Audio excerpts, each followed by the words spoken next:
seriously wounded after they stormed the border on the Gaza-Israel divide. Ben Shapiro joins us now, editor-in-chief of the Daily Wire, syndicated columnist, host of the Ben Shapiro podcast. Ben, first off, do you feel as though the coverage has been balanced, like, for example, what we just showed you? No, I mean, I think that there's so many media outlets that are acting as propaganda arms for Hamas that it's actually quite incredible. Hamas has not been unclear about their intent here. They've been saying for weeks they want to send literally 100,000 people to storm the border with Israel. Hamas has been obvious. They say we want to break in, we want to kill Israelis. They're not hiding the ball here, and the media are hiding the ball. The media are playing propaganda wing for a terrorist group, which has made clear their intent. There are people who are storming the border, attempting to kill Israeli soldiers, sending kites with incendiary devices over the border, flinging Molotov cocktails at people who are manning the border, flinging stones at people manning the border. Right. And the Israelis are acting with their usual restraint, and the media are treating this as though Israelis are in indiscriminate fashion killing civilians. It's just a lie, but the media have been doing that for years. Ben, what do you think the people who were in that soundbite montage right there would prefer the Israelis do?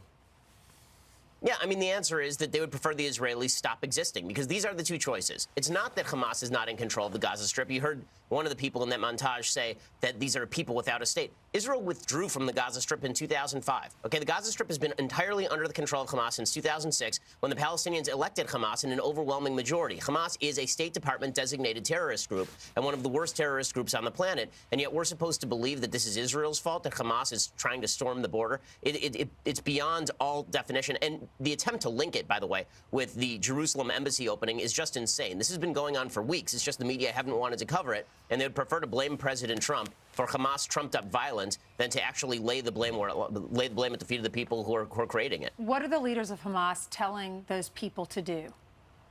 So they're telling them to storm the border. They've actually, the Washington Post, okay, which is a left-wing outlet, reported that the leaders of Hamas were telling people that the Israelis had withdrawn from the border, that the Israeli soldiers were no longer manning the border, and that if they ran up to the border and attempted to breach the border, everything would be fine. They're lying to their own people. They're using human shields. 10 of the people who have been killed were Hamas operatives, open Hamas operatives. So none of this is a surprise. This is what terrorist groups do. And a terrorist group attacking a border, even using human shields, is still a terrorist group attacking the border. I heard sometimes they're children. Yes, I mean, they're using children as human shields. This is what Hamas does. During the last Gaza war, Hamas actually hid its headquarters inside a hospital. Because, again, this is what terrorist groups do. When terrorist groups get a civilian killed, they are happy because they know that the media coverage will be that Israelis killed civilians. When a civilian is killed in Hamasistan, in the Gaza Strip, then the Israelis are deeply devastated about it. This is something Golda Meir once said: "We can forgive them for killing our children. We can never forgive them for making us kill theirs." Right, Ben. Let's move domestically out to Seattle, Washington. Apparently, at a 5-4 vote, the city council there approved a so-called job head tax for every head person that a company employs. If your company makes over $20 million worth of profit in a year, they're going to levy a $275 per head tax. And Amazon, which is the biggest employer by far out there, they're furious. They put out a statement. They say the city does not have a revenue problem. It has a spending efficiency problem. And it kind of sounds like that's true.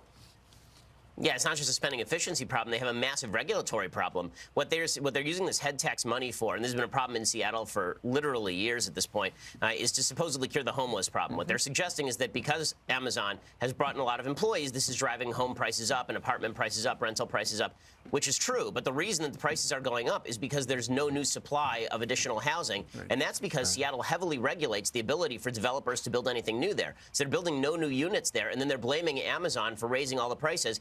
Affordable housing in Seattle is not going to solve the problem. They have already affordable housing in Seattle that is being abused by people and has been abused by people for years, going back to, I mean, I believe that they were called something like drunk dorms in Seattle, because they don't have any restrictions on the people who are actually living in these affordable housing units. The prices continue to go up. Homelessness will continue to increase. And guess where homelessness will really increase? When Amazon picks up and leaves, because there are plenty of states that would be happy to have them without leveraging a $75 million a year tax on them. The vice president said the vice president of the company said they're thinking about that, making them second-guess their decision. Meanwhile, when I think of Ben Shapiro, I think sitcoms. What does he like to watch? Now you'll have an opportunity after a couple of years in hibernation. Last Man Standing will come back on Fox. Here's a little tease of what it's going to be like. Please tell me that's a cat. Plenty of advice when she was a teenager. What's up? Oh, yeah. Is that when she got the tattoo or when she came home from her prom pregnant? She has a tattoo? Let's go to bed.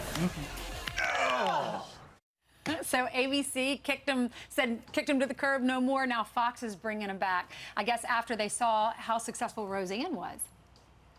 Yeah, no question. I think that was certainly, according to executives, one of the deciding factors, which makes a lot of sense. I mean, Roseanne had this enormous burst out of the gate. And that's because a lot of people who voted for President Trump were looking at Roseanne. They're saying, hey, look, somebody on TV who voted for President Trump. Well, Last Man Standing was one of the few conservative-oriented shows on television, and then it went away.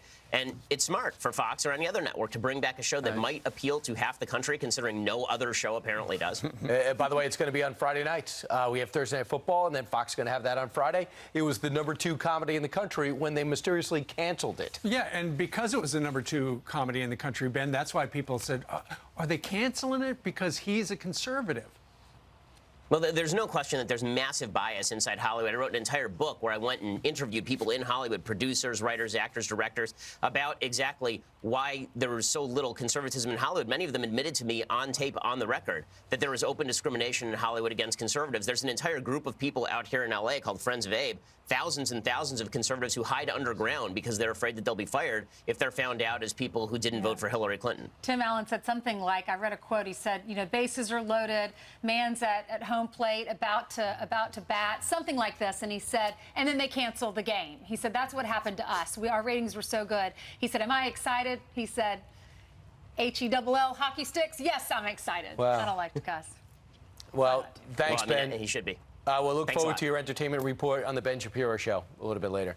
And by the way, they did cancel, this is sad news, Kevin Can Wait, which was based in my town of Massapequa, just